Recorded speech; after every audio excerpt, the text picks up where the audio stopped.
رسول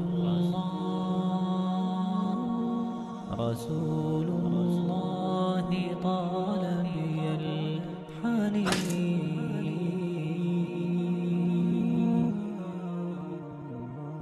وأرق موجتي شوق الدفين. إن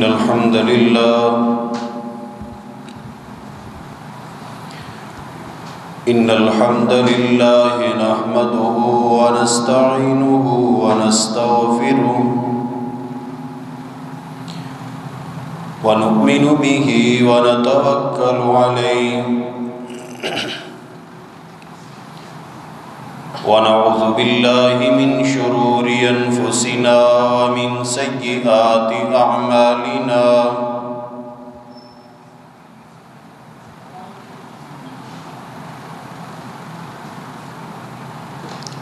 من يهده الله فلا مضل له ومن يضلل فلا هادي له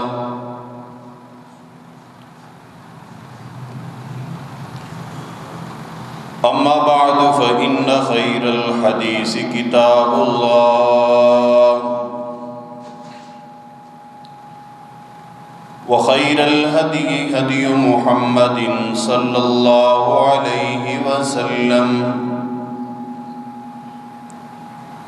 وشر الأمور محدثاتها وكل محدثة بدعة وكل بدعة ضلالة وكل ضلالة في النار.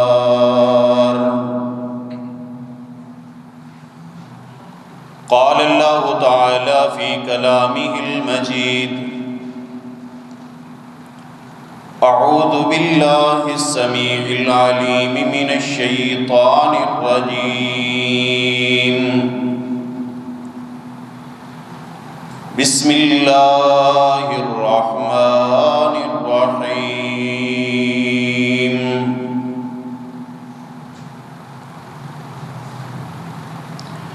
يا أيها الذين آمنوا اتقوا الله حق تقاته ولا تموتن إلا وأنتم مسلمون.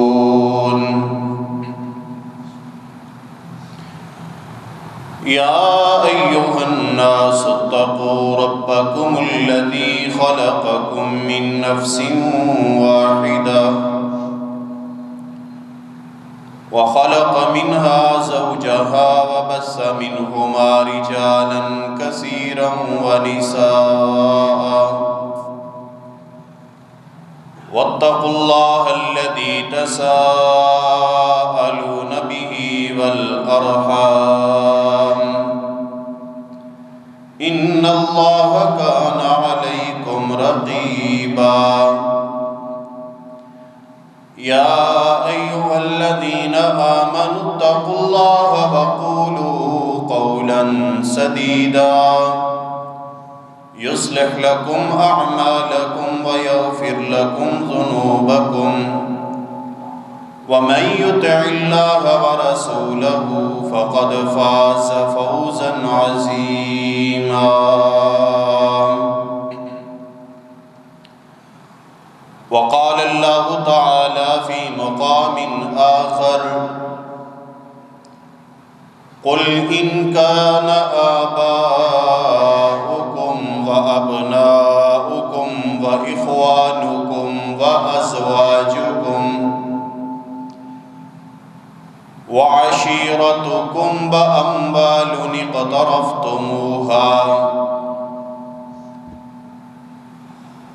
وأموال اقترفتموها وتجارة تخشون كسادها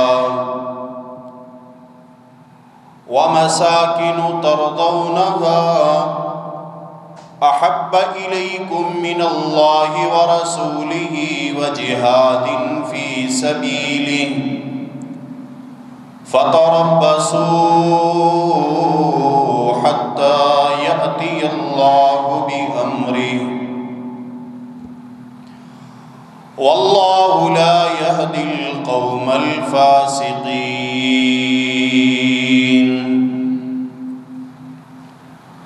اللهم صل على محمد وعلى آل محمد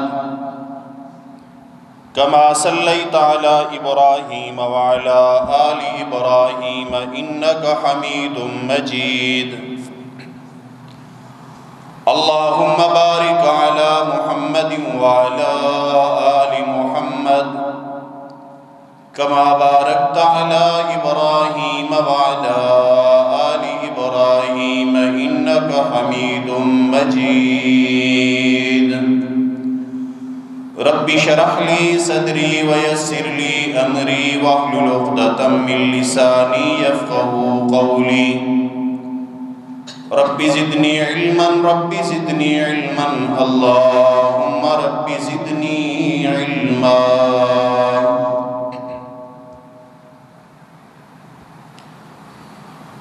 حمد و ثنا کے تمام کلمات اللہ جل جلالہ کی ذات وحدہ لا شریک کے لیے،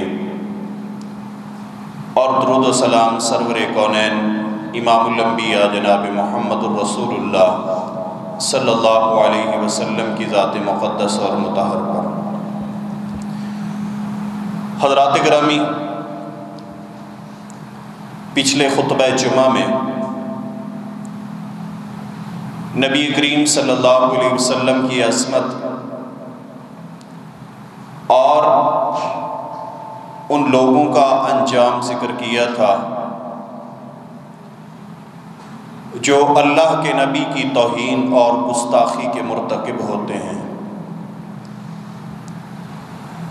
آج کے خطبہ میں چند گزارشات اس حوالے سے کرنا چاہوں گا کہ محبت رسول صلی اللہ علیہ وسلم یہ ایک زبانی دعوے کا نام نہیں، بلکہ ایک ایماندار کے دل میں اللہ کے نبی کی محبت ضروری اور لازمی ہے، اور پھر سرور کونین صلی اللہ علیہ وآلہ وسلم سے محبت کرنے والے انسان کے اندر وہ کون سی علامتیں اور نشانیاں ہیں کہ جن علامتوں اور نشانیوں سے پتہ چلتا ہے کہ یہ انسان محمد الرسول اللہ صلی اللہ علیہ وسلم سے محبت کرنے والا ہے۔ حضرات گرامی، کائنات کی ہر چیز سے بڑھ کر، اولاد سے بڑھ کے، والدین سے بڑھ کے، رشتہ داروں، تجارت اور مال و دولت سے بڑھ کر محبت لازمی اور ضروری ہے اللہ کے حبیب سے صلی اللہ علیہ وسلم۔ اور اللہ تعالیٰ نے قرآن کریم میں یہ ذکر فرمایا ہے کہ اگر کوئی شخص ان تمام اشیاء سے بڑھ کر محمد عربی سے محبت پیار نہیں کرے گا تو اس کا انجام کتنا ہولناک ہوگا۔ مالک ارشاد فرماتے ہیں کہ اے کائنات کے لوگوں، اگر تمہارے آباء و اجداد، اگر تمہارے والدین، اگر تمہارے بیٹے، اگر تمہارے بھائی، اگر تمہاری بیویاں، اگر تمہارا خاندان، اگر تمہارے جمع کردہ مال و پونجی، اگر تمہاری تجارتیں، اگر تمہارے یہ محلات، یہ رہائشیں، یہ گھر بار، یہ کوٹھیاں، بنگلے، یہ تمام تمہیں اللہ اور اس کے رسول اور آخرت، اللہ، اس کے رسول اور اللہ کی راہ میں جہاد سے زیادہ محبوب اور پیارے ہوں، تو پھر فَتَرَبَّصُوا حَتَّى يَأْتِيَ اللَّهُ بِأَمْرِهِ، پھر اللہ کے عذاب کا انتظار کرنا۔ تم پر اللہ کا عذاب نہ آ جائے پھر انتظار کرنا اس بات کا، تو کیا مطلب ہے کہ اللہ کی پکڑ، اللہ کے عذاب سے بچنے کا یہی راستہ اور طریقہ ہے کہ انسان اپنے مال و دولت سے، اپنی تجارت سے، اپنے گھر بار سے، اپنے رشتہ داروں سے، اپنے بیوی بچوں سے، اپنی اولادوں سے، اپنے ماں باپ سے، اپنے بھائیوں سے، ہر ایک چیز سے بڑھ کر محبت محمد مصطفیٰ سے کرے صلی اللہ علیہ وسلم۔ اور صحیح بخاری کی حدیث تو یہ تقاضا کرتی ہے کہ انسان کو اپنی جان سے بڑھ کر بھی اگر محبت ہو تو محمد مصطفیٰ سے ہو صلی اللہ علیہ وسلم۔ اور قرآن کریم نے بھی یہ حکم دیا ہے اور ایماندار کا یہ زیور بیان کیا ہے، کیا فرمایا کہ النبی اولا بالمؤمنین من انفسہم، کہ نبی ایمانداروں کو ان کی جانوں سے بھی زیادہ عزیز ہونا چاہیے۔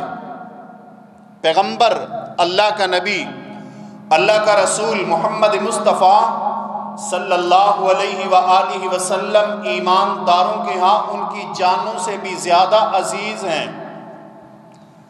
اور وہ شخص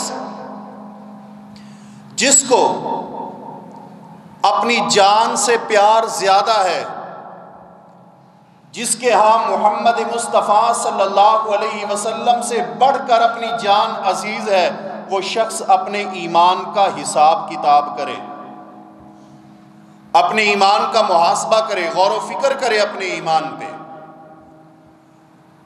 عزیز بھائیوں، اس کی مزید وضاحت سرور کونین صلی اللہ علیہ وآلہ وسلم کی اس حدیث مبارکہ میں دیکھیے۔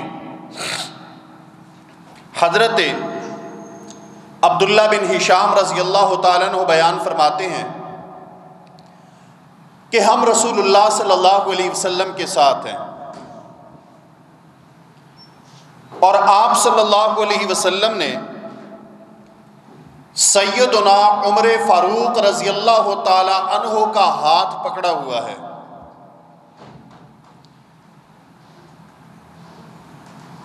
اتنے میں فاروق اعظم رضی اللہ تعالی عنہ اپنے جذبات، اپنے احساسات اور اپنی کیفیت بیان کرتے ہوئے فرماتے ہیں کہ اللہ کے نبی صلی اللہ علیہ وسلم لَأَنْتَ أَحَبُّ إِلَيَّ مِنْ كُلِّ شَيْءٍ إِلَّا مِنْ نَفْسِي، فرمایا اللہ کے نبی آپ سوائے میری جان کے باقی کائنات کی ہر چیز سے مجھے زیادہ محبوب اور پیارے ہیں، ہر چیز سے زیادہ پیارے ہیں سوائے میری جان کے۔ آپ نے فرمایا نہیں عمر، بات نہیں بنے گی، یہ نجات اور چھٹکارے کا راستہ نہیں ہے، یہ کامیابی نہیں۔ کامیاب وہ ہے، ایماندار سے جو چیز مطلوب ہے وہ یہ ہے کہ وہ شخص اپنی جان سے بڑھ کر محبت محمد مصطفیٰ سے کرے صلی اللہ علیہ وسلم۔ فرمایا اللہ کے نبی آپ گواہ ہو جائیے آج کے بعد آپ مجھے اپنی جان سے بھی زیادہ عزیز اور پیارے ہیں۔ میرے پیغمبر نے فرمایا الآن یا ابن عمر، حدیث صحیح البخاری میں موجود ہے، فرمایا اے عمر الآن، اب بات بن گئی ہے، الآن اب آپ کو ایمان کا وہ معیار حاصل ہو گیا ہے جو معیار اللہ رب ذوالجلال کے ہاں مطلوب ہے، اور وہ کیا ہے کہ ایک ایماندار کے ہاں رسول اللہ کی ذات اس کی جان سے زیادہ محبوب اور پیاری ہونی چاہیے۔ النبی اولیٰ بالمؤمنین من انفسہم، ان کی جانوں سے زیادہ عزیز انہیں محمد الرسول اللہ صلی اللہ علیہ وسلم کی ذات ہو۔ ایمانداروں کو ماں باپ سے بڑھ کر، اولاد سے بڑھ کر۔ اور ایک دوسری حدیث وہ بھی صحیح بخاری میں موجود ہے، آپ صلی اللہ علیہ وسلم نے فرمایا کہ لا یؤمن احدکم حتی اکون احب الیہ من والدہ وولدہ والناس اجمعین۔ فرمایا کوئی شخص تم میں سے کوئی بندہ اس وقت تک ایماندار نہیں ہو سکتا جب تک کہ وہ انسان اپنے ماں باپ سے اور اپنی اولاد سے بڑھ کر مجھے محبت نہ کرے، صلی اللہ علیہ وسلم۔ حضرات گرامی، امام زمخشری رحمہ اللہ تعالی تفسیر کشاف میں فرماتے ہیں کہ اللہ کے قرآن میں اگر دیکھا جائے تو سب سے خوفناک آیت یہ ہے، ایمانداروں کے لیے سب سے خوفناک آیت یہ ہے جس میں اللہ نے فرمایا کہ اے میرے پیغمبر اعلان فرما دیجئے، اگر تمہارے آباء و اجداد، اگر تمہاری اولادیں، اگر تمہارے بھائی، اگر تمہاری بیویاں، اگر تمہارے خاندار، اگر تمہاری تجارتیں، اگر تمہارا مال و دولت، اگر تمہاری رہائشیں یہ تمہیں زیادہ محبوب ہیں اللہ اس کے رسول اور جہاد سے، تو پھر فتنے کا، عذاب کا، اللہ کی طرف سے آفت کا انتظار کرو۔ کیونکہ اس آیت کا مطالبہ یہ ہے کہ کائنات کے لوگوں، تم دنیا کی ہر چیز سے بڑھ کر محبت محمد مصطفیٰ صلی اللہ علیہ وآلہ وسلم سے کرو، اور یاد رکھیے ایمان کی جو مٹھاس اور لذت ہے اسے مشروط کیا ہے نبی کائنات صلی اللہ علیہ وسلم نے محبت مصطفیٰ سے۔ آپ نے فرمایا کہ تمہیں پتہ ہے کہ کون شخص ہے جو لذت ایمانی کو پا لے گا۔ لذت ایمانی کیا چیز ہے؟ ایمان کی لذت، ایمان کی مٹھاس، اس کا کیا مطلب ہے؟ اس کا مطلب یہ ہے کہ انسان کو نیکی کرتے ہوئے لطف آئے، یہ ہے لذت ایمانی کا مطلب۔ اب دیکھیں، آپ کی مسجد میں نماز پڑھنے والے کئی ہوں گے، کئی وہ ہوں گے جو ڈیوٹی سمجھ کے پڑھ رہے ہوں گے، کئی وہ ہوں گے جو اللہ کے خوف سے آئے ہوں گے، اور کئی بچے وہ ہوں گے جو باپ کے ڈر سے آئے ہوں گے۔ تو ان میں لذت ایمانی کس کو مل رہی ہے؟ جو نماز میں لطف، جو نماز میں سرور، جو نماز میں اللہ رب ذوالجلال کی رضا حاصل کر رہا ہے، اللہ کی رضا کے لیے آیا ہے، اور اسے نماز میں، عبادت میں لذت حاصل ہوتی ہے۔ یہ ہے لذت ایمانی، اور اس کا صحیح نظارہ رمضان المبارک کی ساعتوں میں ہوتا ہے کہ انسان بھوک پیاس میں بھی لذت محسوس کر رہا ہوتا ہے۔ وہ شام کی افطاری میں، نماز تراویح میں، قرآن کی تلاوتوں میں، فجر کی نمازوں میں، ہر ایک لمحے میں وہ لذت اس موسم کی شدت میں بھی محسوس کرتا ہے۔ یہ لذت ایمانی ہے۔ آپ صلی اللہ علیہ وسلم نے فرمایا کہ تم جانتے ہو وہ کون ہے جو ایمان کی لذت کو پا لیتا ہے؟ اللہ کے نبی کون؟ فرمایا ثلاث من کن فیہ وجد حلاوت الایمان، وہ شخص جس کے اندر تین چیزیں پائی گئیں، تین چیزیں، تین علامتیں جس انسان کے اندر موجود ہیں، اس شخص نے ایمان کی لذت کو حاصل کر لیا۔ وہ تین چیزیں کیا ہیں؟ فرمایا ان یکون اللہ ورسولہ احب الیہ مما سواہما، اللہ اور اس کے رسول کے علاوہ کائنات میں جو کچھ ہے ہر چیز سے بڑھ کر جسے محبوب اللہ اور اس کے رسول کی ذات ہے، پہلی شرط۔ دوسرا فرمایا وَأَن يُحِبَّ الْمَرْءُ لِأَخِيهِ وَأَن يُحِبَّ الْمَرْءُ أَخَاهُ لَا يُحِبُّهُ إِلَّا لِلَّهِ او کما قال صلی اللہ علیہ وسلم۔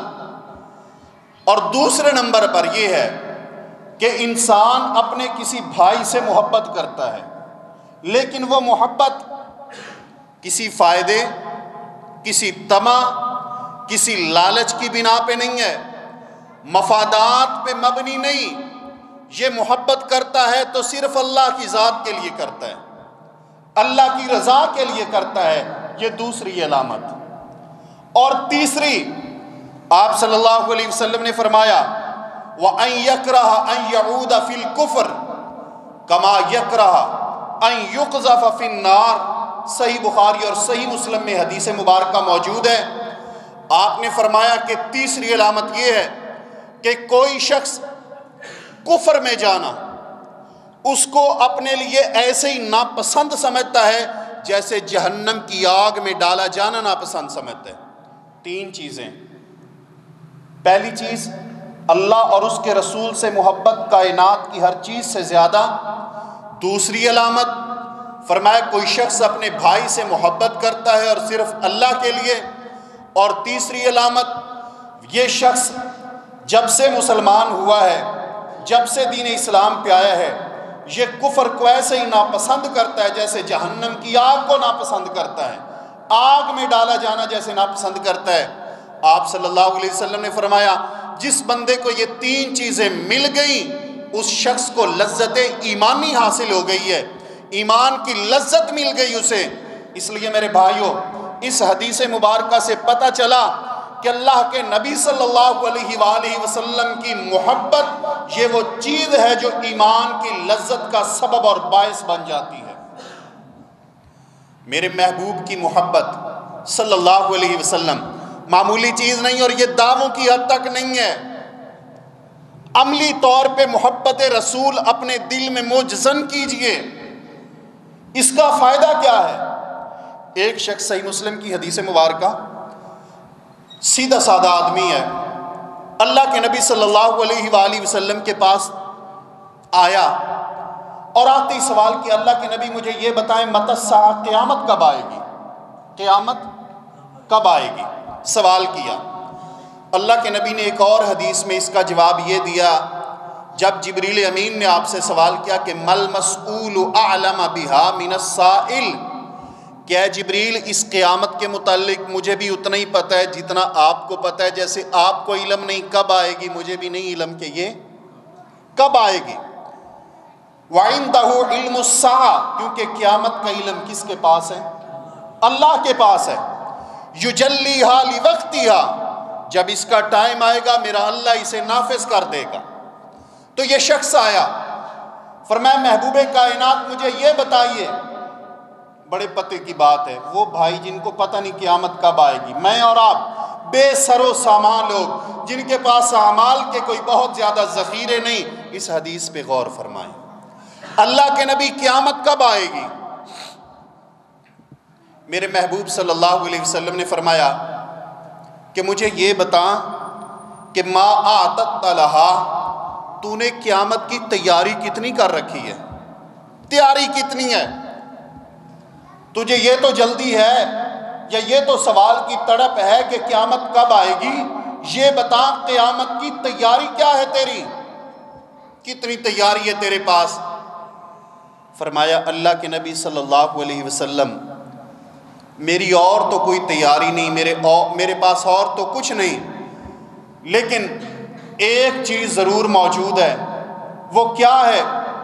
فرمایا حب الرسول صلی اللہ علیہ وسلم، اللہ کے نبی میرے پاس یہ چیز موجود ہے کہ میں اللہ کے نبی سے محبت کرتا ہوں صلی اللہ علیہ وسلم، مجھے سرور کونین سے پیار ہے۔ میرے پیغمبر صلی اللہ علیہ وسلم نے فرمایا میرے صحابی اب سن لے، اگر تیرے پاس نبی کائنات کی محبت ہے، سرور کونین کا پیار ہے، تو پھر اللہ تبارک و تعالی کا یہ فیصلہ ہے کہ المرء مع من احبا، قیامت والے دن بندہ اسی کے ساتھ ہوگا جس سے اسے محبت ہوگی، جس سے اسے محبت ہوگی اسی کے ساتھ ہوگا۔ حضرت انس بن مالک رضی اللہ تعالیٰ عنہ اس حدیث کو بیان کرتے ہیں، غور کرنا۔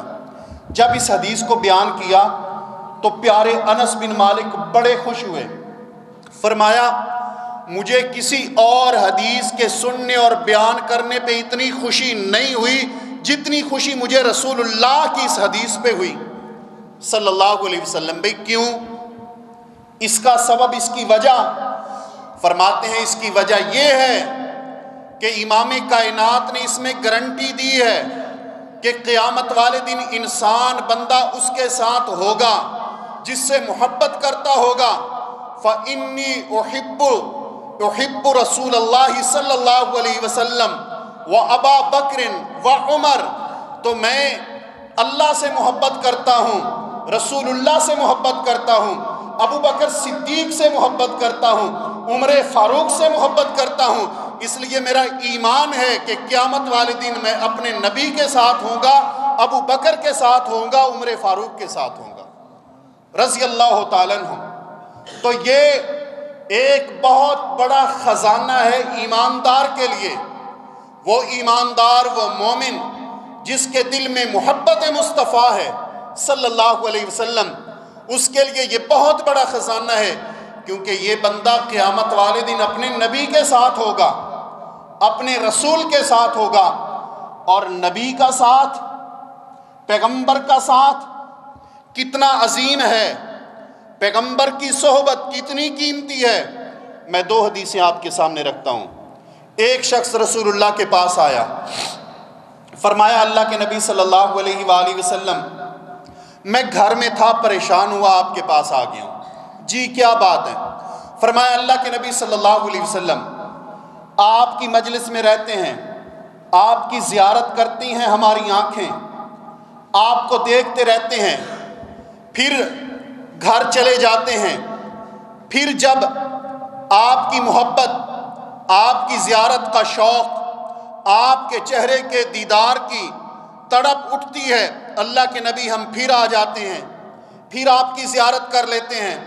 محبوب کائنات آج بیٹھے بیٹھے میرے دل میں خیال آیا کہ یہاں تو یہ دیدار رسول اپنے اختیار میں ہے، جب جی چاہتا ہے کر لیتے ہیں، لیکن جب قیامت کا دن ہوگا، ہم امت والے درجے میں ہوں گے، جب جنت میں جائیں گے، اور رسول اللہ انبیاء والے درجے میں ہوں گے، وہاں تو درجات کا بڑا فرق ہوگا۔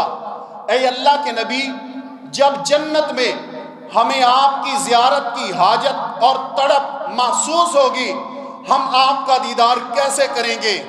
میرے پیغمبر نے جب یہ جواب سنا، جب یہ کلام سنی، تو حضرت رسول اللہ صلی اللہ علیہ وسلم خاموش رہے۔ میرے پیغمبر صلی اللہ علیہ وسلم نے کوئی جواب نہیں دیا، کیونکہ امام کائنات جواب تبھی دیتے تھے جب اللہ کی طرف سے جواب آتا تھا۔ امام کائنات خاموش ہیں، یہاں تک کہ میرے پیغمبر پہ وحی آئی، جبریل اللہ کا پیغام لے کے آئے، فرمایا میرے نبی اپنے اس صحابی کو رب کا یہ پیغام سنائیے۔ کیا؟ وَمَن يُطِعِ اللَّهَ وَرَسُولَهُ فَأُولَئِكَ مَعَ الَّذِينَ أَنْعَمَ اللَّهُ عَلَيْهِمْ مِنَ النَّبِيِّينَ وَالصِّدِّيقِينَ وَالشُّهَدَاءِ وَالصَّالِحِينَ وَحَسُنَ أُولَئِكَ رَفِيقًا۔ میرے نبی فرما دیجئے، اعلان کر دیجئے کہ وہ بندہ جو اللہ کی اطاعت کرے گا، جو اس کے رسول کی اطاعت کرے گا، تو وہ قیامت والے دن ان لوگوں کے ساتھ ہوگا جن پہ اللہ نے انعام کیا ہے۔ وہ قیامت والے دن انبیاء کے ساتھ ہوگا، وہ نبی کے ساتھ ہوگا، وہ صدیق کے ساتھ ہوگا، وہ شہداء کے ساتھ ہوگا، وہ نیک لوگوں کے ساتھ ہوگا۔ تو کیا مطلب؟ میرے پیغمبر نے نسخہ بتا دیا کہ اے میرے صحابی، اگر تم چاہتے ہو کہ جنت میں امام کائنات کی زیارت ملتی رہے، اگر تم چاہتے ہو نبی کی صحبت ملتی رہے، تو پھر اللہ اور اس کے رسول کی اطاعت کرنا، تمہیں نبی کا ساتھ مل جائے گا۔ پیغمبر کا ساتھ، پیغمبر کی صحبت کتنی قیمتی ہے حضرات گرامی۔ ایک دن دوپہر کا وقت ہے، اللہ کے نبی اپنے حجرے سے نکلے اور میرے پیغمبر صلی اللہ علیہ وسلم صدیق کے گھر تشریف لائے۔ صدیق پہنچے، دروازہ کھولا، فرمایا اللہ کے نبی دوپہر کی شدید گرمی میں مجھے حکم دیا ہوتا، آپ نے تکلیف کیوں فرمائی؟ فرمایا اے صدیق معاملہ انتہائی اہم ہے، آپ ذرا یہ لوگ جو آپ کے پاس بیٹھے ہیں انہیں سائیڈ پہ کیجئے، بات کرنی ہے۔ فرمایا اللہ کے نبی ان کی پریشانی نہ لیجئے، یہ اپنے ہی لوگ ہیں۔ میرے پیارے پیغمبر تشریف لائے، حضرت صدیق کو پیغام سنایا، فرمایا اے صدیق مجھے اللہ تعالیٰ نے ہجرت کا حکم دے دیا ہے، ہجرت کی اجازت دے دی ہے، ہجرت کا آرڈر آ گیا ہے، لہذا میں ہجرت کے لیے روانگی اختیار کرنے لگا ہوں۔ فرمایا اللہ کے نبی ایک گزارش کر لوں، ایک عرض پیش کر لوں؟ جی صدیق۔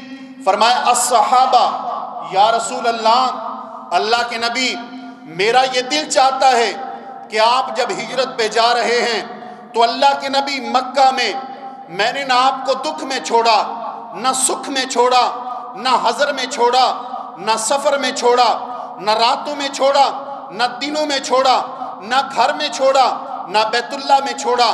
اللہ کے نبی ایک ایک لمحہ میرا آپ کے ساتھ رہا۔ آپ ہجرت پہ جا رہے ہیں، آپ کے بعد صدیق مکہ میں کیسے رہ سکے گا؟ الصحابہ، میرا سوال یہ ہے کہ اللہ کے نبی اس سفر میں مجھے بھی ساتھ لے جائیے۔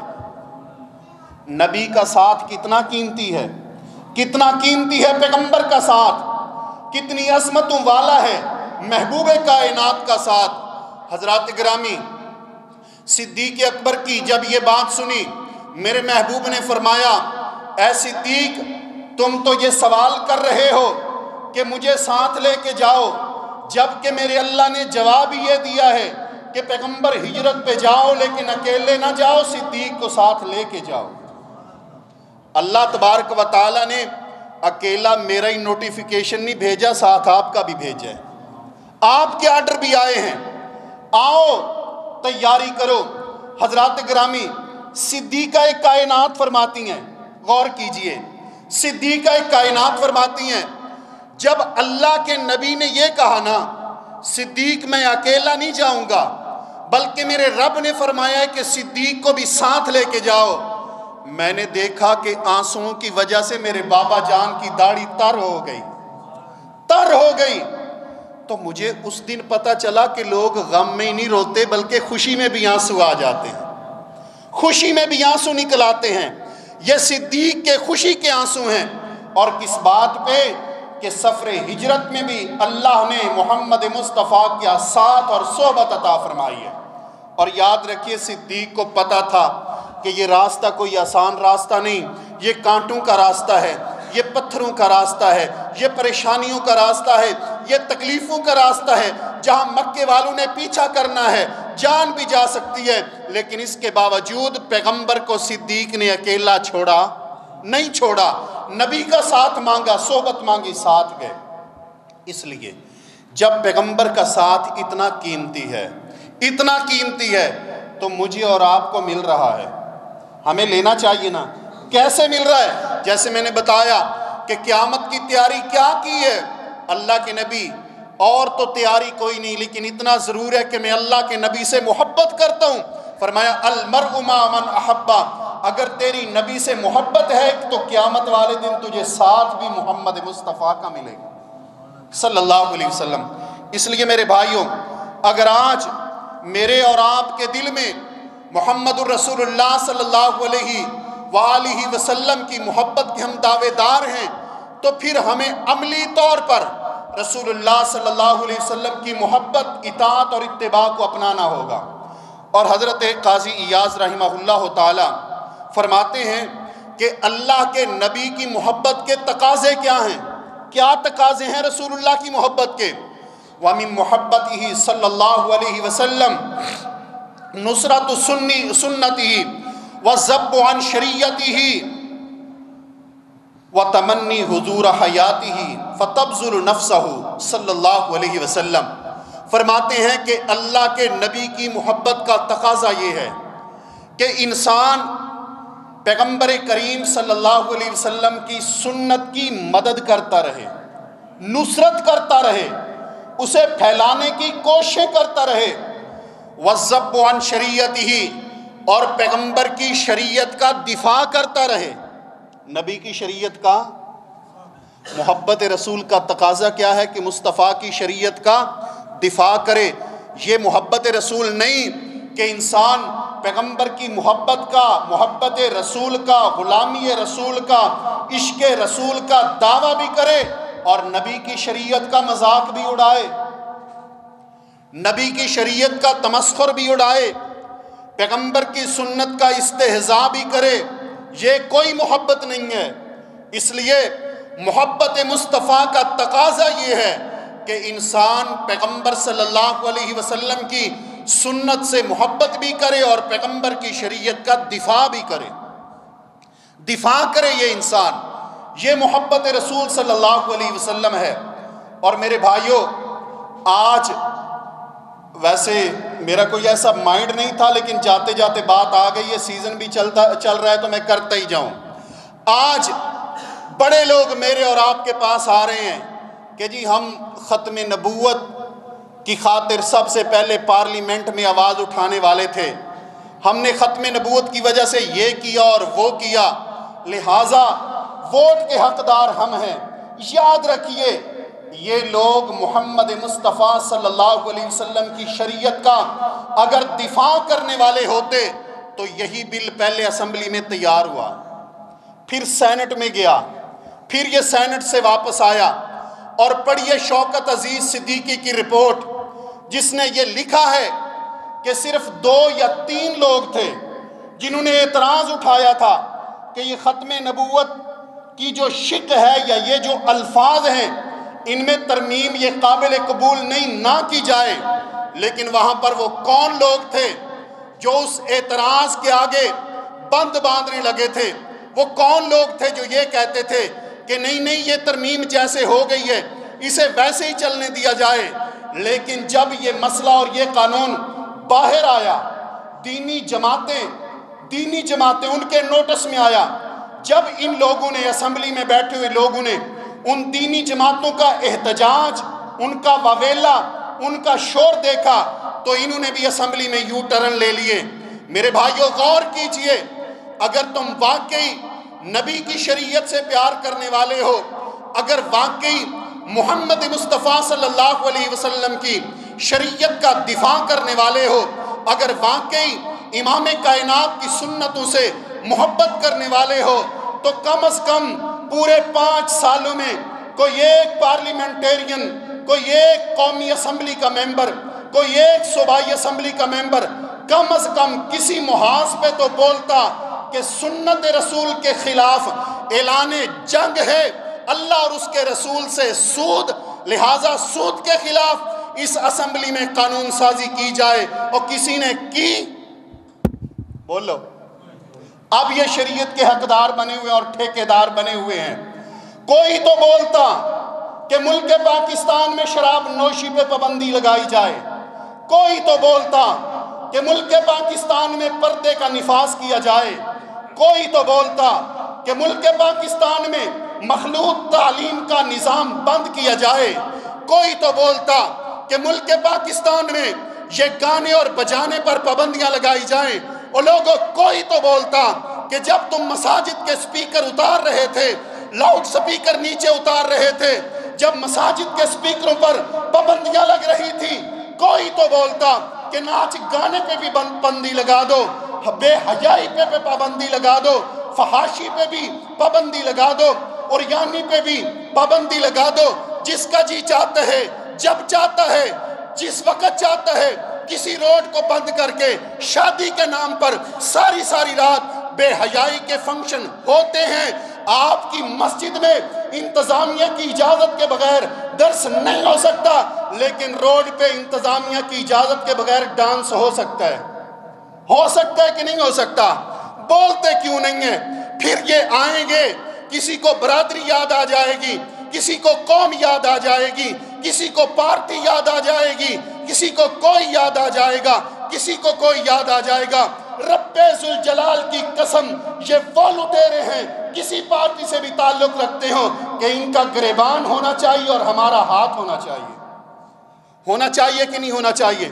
اور انشاءاللہ العزیز یہ وقت آئے گا، لیکن ابھی قوم بیدار ہو لینے دو۔ ابھی یہ سوئی پڑی ہے، ابھی یہ نیند میں ہے، ابھی یہ خواب غفلت میں ہے، انہیں جاگ لینے دیجئے، یہ وقت آنے والا ہے۔ آہستہ آہستہ عوام انشاءاللہ بیدار ہو رہی ہے اور 5-10 سالوں تک ہو جائے گی نا، اتنی جلدی میں نہیں ہیں یہ لوگ، 5-10 سالوں تک ہو جائیں گے۔ ہم کیا کریں؟ ہم کیا کریں؟ انگریز قانونی ایسا دے کے گیا ہے، آپ کے ملک کو نظامی ایسا مل گیا ہے۔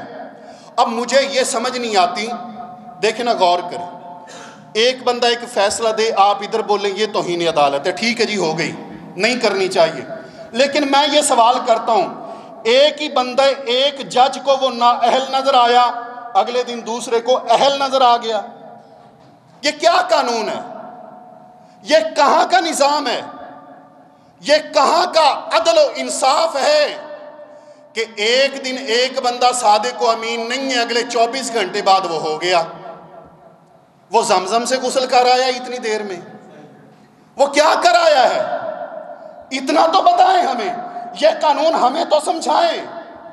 جبکہ ہم نے تو یہ دیکھا ہے، ہم نے تو یہ سنا ہے کہ امام کائنات صلی اللہ علیہ وآلہ وسلم کی بارگاہ سے جب ایک فیصلہ آ گیا، وہی فیصلہ جب نظر ثانی کے لیے فاروق اعظم کے پاس آیا، کیا فرماتے ہیں فاروق اعظم؟ گردن اڑا دی، فرمایا یہ میرا فیصلہ ہے اس شخص کے بارے میں جو رسول اللہ کے بعد کسی اور جگہ فیصلہ لے کے جاتا ہے۔ اگر پیغمبر کا نظام، میرے پیغمبر کا قانون، امام کائنات کا ضابطہ آپ کے ملک میں نافذ ہے، اور اسی ضابطے کی روشنی میں، پیغمبر کریم کے فیصلے کی روشنی میں آپ فیصلے دے رہے ہو، تو پھر اس میں نظر ثانی کی گنجائش نہیں ہے۔ کیا خیال ہے؟ نہیں ہے۔ اور جس میں نظر ثانی کی گنجائش ہے، پھر وہ قانون مصطفیٰ نہیں ہے، وہ لاڈ میں کالے کا ہو سکتا ہے، وہ امام کائنات کا نظام نہیں ہے، وہ پیغمبر کریم صلی اللہ علیہ وسلم کا ضابطہ نہیں ہے۔ تو حضرات گرامی غور کیجئے، قاضی ایاز کیا فرماتے ہیں؟ محبت رسول کا تقاضا یہ ہے محبت رسول کا تقاضا۔ کیا محبت رسول کا تقاضا یہ ہے کہ مومن رسول اللہ کی شریعت کی دفاع کا حق ادا کرے؟ جو رسول اللہ کی شریعت کے دفاع کا حق ادا نہیں کر سکتا، وہ اپنے آپ کو محب رسول بھی نہ کہے، وہ غلامی رسول کے دعوے بھی نہ کرے، وہ عشق رسول کے دعوے نہ کرے۔ جو رسول اللہ صلی اللہ علیہ وسلم کی شریعت کا دفاع نہیں کر سکتا۔ تو اس لیے غور کیجئے، رسول اللہ صلی اللہ علیہ وسلم کی ذات، عزت، میرے پیغمبر کی محبت، امام کائنات کی عظمت، آئیے اندازہ لگائیے کیسے دفاع کیا نبی کے یاروں نے۔ امام کائنات احد کے میدان میں ہیں، غزوہ احد ہے، رسول اللہ صلی اللہ علیہ وآلہ وسلم کہ کئی ایک صحابہ جان کی بازی ہار چکے، میرے پیغمبر صلی اللہ علیہ وسلم ایک ٹیلے پہ اکیلے موجود ہیں، اور امام کائنات کے ساتھ 11 یا 12 صحابہ کرام ارد گرد موجود ہیں۔ ان میں ایک حضرت ابو طلحہ انصاری بھی ہیں رضی اللہ تعالیٰ عنہ۔ امام کائنات صلی اللہ علیہ وسلم نے پوچھا کہ ان دشمنوں کا مقابلہ کون کرے گا؟ ابو طلحہ فرماتے اللہ کے رسول میں کرتا ہوں۔ فرمایا ابو طلحہ تم نہیں، کوئی اور جائے۔ میرے نبی کا اور صحابی گیا شہید ہو گیا، دوسرا گیا شہید ہو گیا، تیسرا گیا شہید ہو گیا، چوتھا گیا شہید ہو گیا، حتیٰ کہ آخر میں ابو طلحہ بچے۔ حضرت ابو طلحہ رضی اللہ تعالیٰ عنہ جب میدان جہاد میں نکلتے ہیں تو رسول اللہ صلی اللہ علیہ وسلم کے اس صحابی کے متعلق کتب احادیث میں یہ موجود ہے کہ جتنی لڑائی ان 11 نے کی اتنی لڑائی اکیلے ابو طلحہ نے کی، محبت رسول میں صلی اللہ علیہ وسلم۔ اور امام کائنات کی طرف اٹھنے والا ہر تیر، پیغمبر کی طرف آنے والا ہر حملہ رسول اللہ صلی اللہ علیہ وسلم کی طرف اٹھنے والے ہر تیر کو حضرت ابو طلحہ اپنے ہاتھ کے اوپر برداشت کر رہے تھے، اپنے ہاتھوں سے روک رہے تھے، اپنے ہاتھوں سے دفاع کر رہے تھے سرور کونین صلی اللہ علیہ وسلم کا، حتیٰ کہ تیر کھا کھا کے حضرت ابو طلحہ کا ہاتھ شل ہو گیا، ہاتھ مفلوج ہو گیا، ہاتھ کام چھوڑ گیا۔ حضرت ابو طلحہ رضی اللہ تعالیٰ عنہ کا یہ کیا تھا؟ یہ دفاع رسول تھا، یہ کیا تھا؟ یہ محبت رسول تھی۔ اور جیسے میں نے عرض کی کہ محبت رسول ایک دعویٰ نہیں ہے بلکہ اس کا تقاضا بھی ہے، اور وہ تقاضا کیا ہے کہ نبی کی حدیث سے پیار کیا جائے، پیغمبر کی شریعت سے پیار کیا جائے، اور پیغمبر کی سنت کا اور شریعت کا دفاع بھی کیا جائے، دفاع کیا جائے امام کائنات علیہ السلام کی شریعت کا۔ اور پتہ ہے وہ شخص جو رسول اللہ کی شریعت کی حفاظت کرے، جو رسول اللہ کی سنت کی حفاظت کرے، جو رسول اللہ کی ذات کی حفاظت کرے، وہ شخص اللہ کی حفاظت میں آ جاتا ہے۔ حدیث مبارکہ حضرت ابو قتادہ رضی اللہ تعالیٰ عنہ بیان فرماتے ہیں کہ ایک رات میں رسول اللہ صلی اللہ علیہ وسلم کے ساتھ ہوں، سفر پہ ہیں، اللہ کے نبی نے فرمایا کہ ساری رات چلنا ہے تو پھر جا کے کل ہم پانی پہ پہنچیں گے۔ ساری رات سفر جاری و ساری رہا۔ اللہ کے نبی صلی اللہ علیہ وآلہ وسلم اپنی سواری پہ ہیں۔ حضرت ابو قتادہ کہتے ہیں کہ میں نے دیکھا نیند کی وجہ سے بعض اوقات اللہ کے نبی پہ غنودگی طاری ہوتی تو اللہ کے نبی صلی اللہ علیہ وسلم کا جسم مبارک سواری سے لڑھک جاتا، اسی خدشے کی بنا پہ کہ کہیں آپ کا جسم مبارک سواری سے نیچے نہ گر جائے، میں آپ کے ساتھ ساتھ رہا۔ آپ کا جسم جو ہی نیچے ہوتا میں سہارا دے کر اللہ کے پیغمبر کا جسم سواری پہ ٹھیک کر دیتا۔ 2 بار ایسا ہوا، حتیٰ کہ تیسری بار نیند شدید تھی، اللہ کے پیغمبر کا جسم سواری سے بہت سارا نیچے آ گیا، قریب تھا کہ نیچے نہ گر جائیں۔ میں نے اپنے دونوں ہاتھوں سے اللہ کے نبی کے جسم کو سہارا دیا اور سواری پہ آپ کا جسم درست کر دیا۔ نبی کریم کو جاگ آ گئی، سحری کا وقت ہے، آپ نے میری طرف دیکھا، پوچھا کون؟ میں نے کہا ابو قتادہ۔ فرمایا ابو قتادہ تم کتنی دیر سے میرے ساتھ ہو؟